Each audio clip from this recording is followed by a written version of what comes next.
Legge di Murphy. Tutto quello che può andare storto, andrà storto. E questo è uno di quei casi in cui si applica alla perfezione. Stanno battendo l'aeroporto.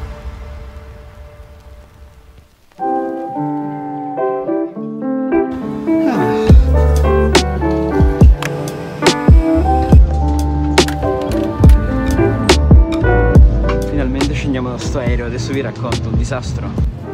Cercherò di farla breve, ma sostanzialmente siamo atterrati, in realtà abbastanza in tempo, nonostante siamo partiti in ritardo, ma una volta atterrati non ci hanno assegnato il gate a cui dovevamo andare, quindi abbiamo aspettato mezz'ora sull'aereo, un po' di più, 40 minuti, e col capitano che diceva, raga, non so che sta succedendo, e poi ci hanno spostato al Terminal 5, che è lontanissimo dal Terminal 2, quindi adesso bisogna prendere un treno per il Terminal 1, e tra l'altro hanno annunciato prima di scendere che tutti quelli che avevano imbarcato delle valigie, per fortuna io no, ci sono ore di attesa per avere le valigie perché sono in un altro terminal e spostarle di là è un casino, e quindi gli hanno detto di firmare il modulo per farle recapitare a casa come bagagli persi, perché altrimenti dovrebbero aspettare qua per ore. Ma tutta questa storia solo per dire che queste cose capitano soprattutto viaggiando, ecco, cercate di non prendervela se vi succede, perché vedo un sacco di gente che magari si arrabbia. In questo caso no, erano tutti, ridevano sull'aereo, non so perché, però in generale può capitare.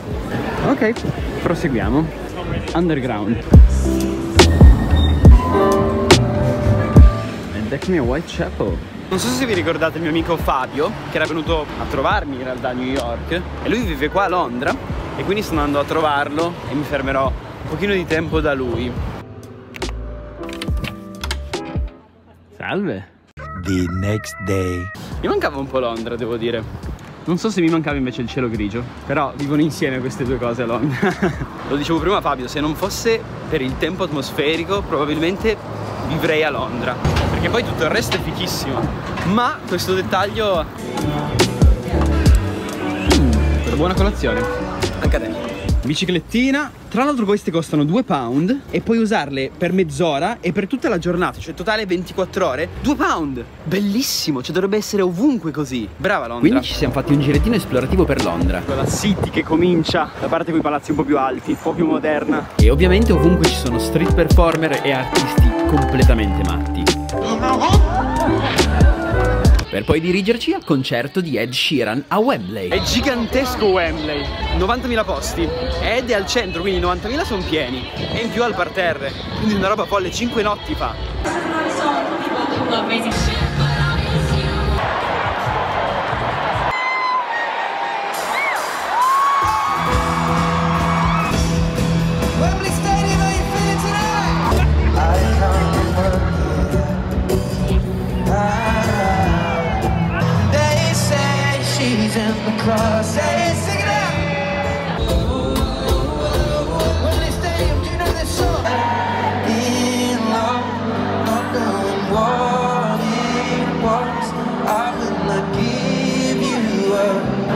Un po' di gente all'uscita. Allora, il concerto è molto figo, lui è proprio bravo, è incredibile quanto con un Love Station e la sua voce riesca a intrattenere, ma mi era piaciuto di più a Torino. Secondo me in questo contesto, questo tipo di concerto perde un po'. Ne parlavo con Andrea Cerrato di questa roba e lui mi diceva mi piace in un contesto un pochino più intimo un personaggio come Ed Sheeran.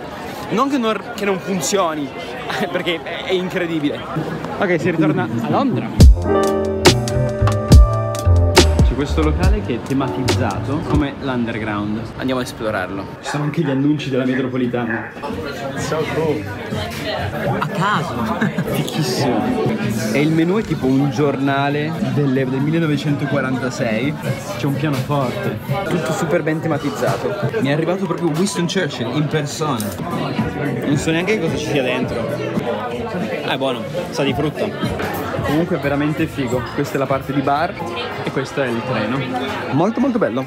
Consigliato. Com'è che si chiama questo posto? Cahoots London. Un po' di street food. C'è un profumo incredibile. Cantanti.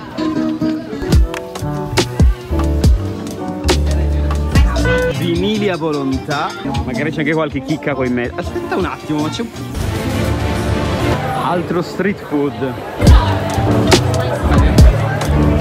E poi c'è un sacco di roba vintage, vestipate che puzzeranno di street food tantissimo, cioè. E Londra per questa roba qua è niente male. A New York ne ho trovati pochi in realtà.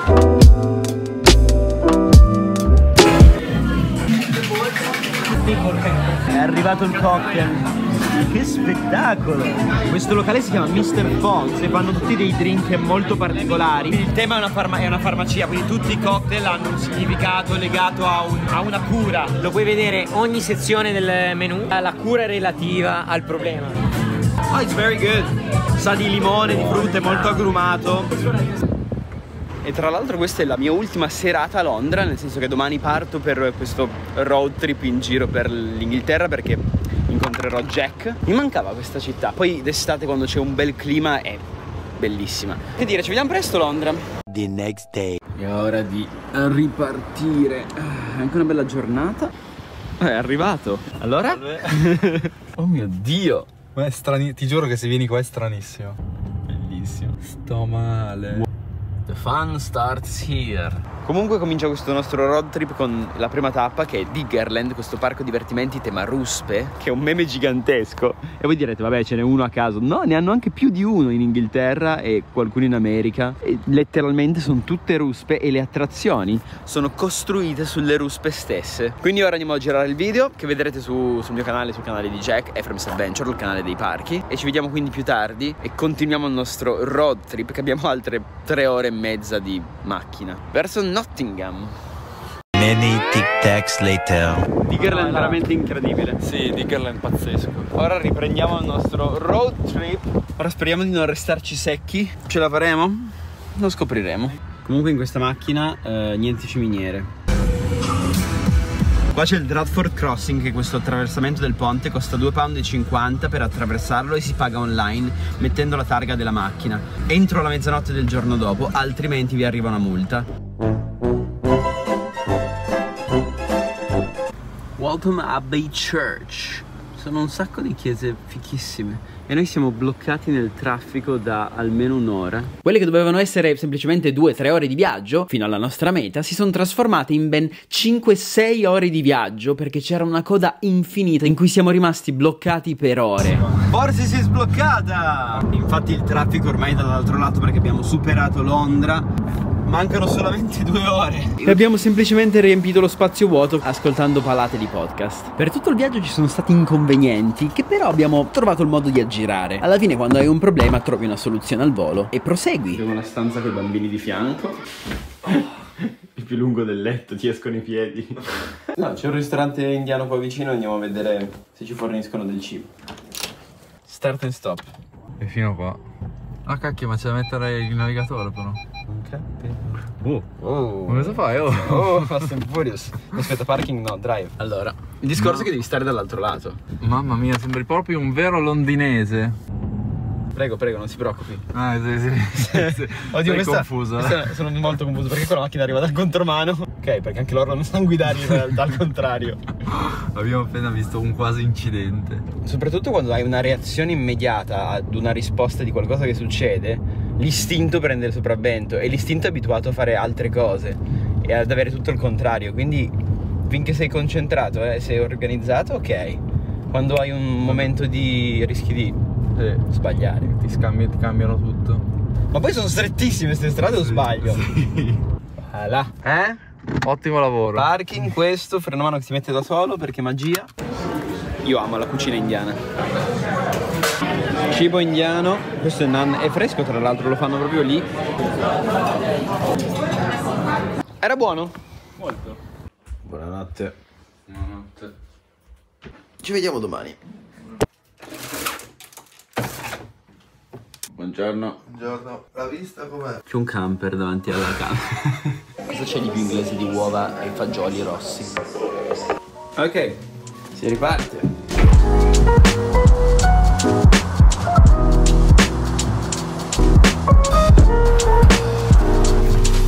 È fichissima. Ok.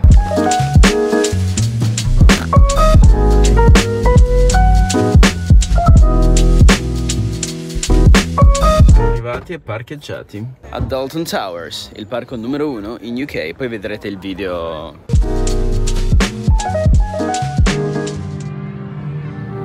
Si è conclusa la nostra giornata a Alton Towers. Stiamo uscendo adesso e tornando all'auto. E poi abbiamo 2 ore di macchina ancora fino a quasi Manchester, in quella zona. Però questo parco ci ha stupito in positivo, vedrete poi il video. Stiamo girando per la campagna inglese, con queste siepi altissime, un grande classico. Siamo arrivati a Blackpool, The Big Blue Hotel. C'è già il merchandising del parco. Wow. Beh, è onesto, dai. Il piano è andare a vedere cosa offrono al bar perché il ristorante è già chiuso. E se non c'è nulla di interessante andiamo di Uber Eats. Però le caramelle della reception sono molto buone. Abbiamo ordinato una pizza surgelata e una cheesecake. È arrivata la nostra pizza di altissima qualità. Sa di lasagna. Vediamo questa cheesecake, ha una consistenza strana. No, ci sta. The next day, Fa freddo ma c'è aria di mare. Oh, guarda, fanno i check al mattino. more moments later. Ed eccoci tornati alla nostra auto dopo una giornata a Blackpool Pleasure Beach. Vedrete poi il video. Direzione Manchester Airport. È a questo punto che i problemi cominciano a aumentare. Sud-est da Manchester, Airport Eastern. Siamo praticamente arrivati in aeroporto, stiamo andando a far benzina e poi riconsegnare la macchina. Google, per favore, smettila. Ora di benzinare. Innanzitutto, lasciando l'auto al noleggio dell'aeroporto, non c'era modo di arrivare a hotel vicini. Nemmeno Uber ci arrivava. E quindi abbiamo dovuto prendere una navetta per poi prendere un taxi. Ottimo. In realtà andiamo subito a mangiare perché poi chiude il ristorante. Caesar salad più triste del mondo. Un piccolo brownie congelato. Madonna, c'è un quintale di gelato. The next morning. Buongiorno. Ci stiamo dirigendo al Terminal 3. Una volta arrivati all'aeroporto c'era un sacco di coda, ci mettiamo tranquilli, tanto eravamo in anticipo, contate che erano le 5 del mattino, ci facciamo tutta la coda, arriviamo ai controlli di sicurezza e suona l'allarme antincendio. Suonato l'allarme antincendio. Ci fanno evacuare l'aeroporto e non capiamo cosa succede perché nessuno spiega niente. Stanno evacuando l'aeroporto e quindi tutta la coda che abbiamo fatto è stata inutile. Cominciano ad arrivare polizia, vigili del fuoco. C'era gente che cercava di rientrare nell'aeroporto abusivamente e la polizia li rispingeva fuori. Questa situazione è andata avanti per ore, se non che, essendo che l'allarme era suonato poco prima di passare i controlli, siamo usciti non sulla pista, ma all'esterno dell'aeroporto. Per cui quando hanno fatto rientrare la gente, sono partiti senza di noi. Stiamo rientrando. Ovviamente hanno fatto rientrare tutti insieme e tutti devono ripassare i controlli. Ci hanno fatto saltare un po' di cosa siccome il nostro volo era 3 minuti fa. Sto correndo al gate. Finisce sempre così. Questo perché Ryanair per policy ha il non aspettare le persone. Meglio partire con l'aereo praticamente vuoto che riempirlo ed essere in ritardo. Security fatta, controlli fatti e ci hanno riportato ai check-in perché il volo è partito, l'abbiamo perso e quindi dobbiamo rifare il check-in e sperare di beccare un volo che va a Milano. Tra l'altro io oggi ho un lavoro a Milano con Philips e Adidas e non arrivare significa perdere dei soldi per questo lavoro. Vediamo, ora siamo in coda per capire su che volo ci spostano, se ci possono spostare da qualche parte. La maggior parte dei prossimi voli per Bergamo, dove saremmo dovuti atterrare, erano per la settimana dopo. Si poteva volare ad altri aeroporti, quindi a Londra piuttosto che altre parti d'Inghilterra, ma solo una parte del volo sarebbe stata coperta da Ryanair. Ci hanno ribuccato su un altro volo per Malpensa questa volta, che parte alle 15, quindi io il lavoro che dovevo fare oggi lo perdo. Ripassiamo la security. Quindi abbiamo ripassato la seconda volta la security. La prima volta ci abbiamo quasi provato ma non ci siamo riusciti. Siamo passati 3 volte dai cose. È vero, va bene. Quindi torniamo dall'aereo e proviamo di nuovo. Non sappiamo se riusciremo effettivamente a salire sull'aereo stesso perché è in overbooking. Quindi noi abbiamo comunque fatto il check-in e ce l'ha lasciato fare, abbiamo dei posti. Poi che riusciamo effettivamente a salire potrebbe essere una di quelle volte in cui ha senso mettersi in coda subito. Magari vediamo se riusciamo a entrare in una lounge che potrei avere ancora degli accessi con Buddy Bank e poi proviamo ad arrivare a Milano. Siamo in lounge. Ci tenevo a dire un paio di cose, ovvero il fatto che purtroppo, soprattutto viaggiando, queste cose succedono e quando ci sei in mezzo è difficile da gestire, nel senso che ti senti arrabbiato, ti dà fastidio e ti fanno fare 1000 giri, impazzisci, soprattutto se hai una destinazione, una meta precisa. Io oggi ho un lavoro, ma anche se c'è un'evacuazione dell'aeroporto e le persone non ne possono niente, la loro policy è di quella di partire comunque in ogni caso, che è abbastanza assurdo, ma è così. Quindi purtroppo c'è veramente nulla da fare. Quello che voglio semplicemente dire è cercate di non buttarvi giù, di non distruggervi il morale o la giornata giornata per una roba del genere, che è vero che è un problema, ma fate tutto quello che potete fare per sistemare il problema pezzo per pezzo in maniera lucida, perché tanto arrabbiarsi, prendersela male o rovinarsi la giornata non cambia nulla a voi e a chi vi sta intorno. Potete urlare quanto volete, ma il personale non è che può fare più di tanto, anzi in questo caso il personale di Manchester è anche stato abbastanza efficiente secondo me. Se doveva andare così probabilmente c'è un motivo, non so quale, ma di solito Proprio, anche io la penso così. cioè quando... C'è sempre un motivo quando succedono le cose, anche io la penso come Efraim, è vero. Esatto, quindi magari non lo capisci subito, magari lo capisci tra una settimana e colleghi i punti, però così è e quindi è giusto seguire il flusso, perché la vita poi è così, andare avanti e risolvere costantemente i problemi che ti si presentano, quindi c'è comunque un buon insegnamento da questa cosa.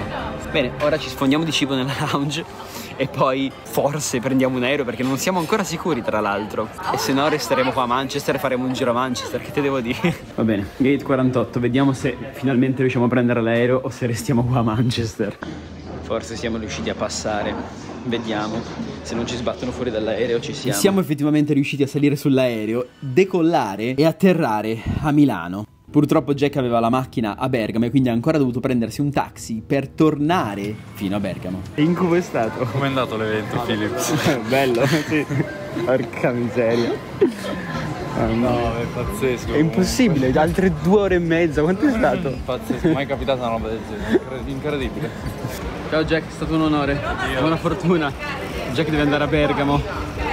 Ci tenevo comunque a raccontarvi tutto questo perché può essere di insegnamento. Ricordatevelo la prossima volta che vi succede qualcosa di simile, perché viaggiando può capitare tranquillamente e spesso. Tirate un bel sospiro di sollievo, riguardatevi questo video e non preoccupatevi, una soluzione si trova sempre. Senz'altro avrete una gran bella storia da raccontare.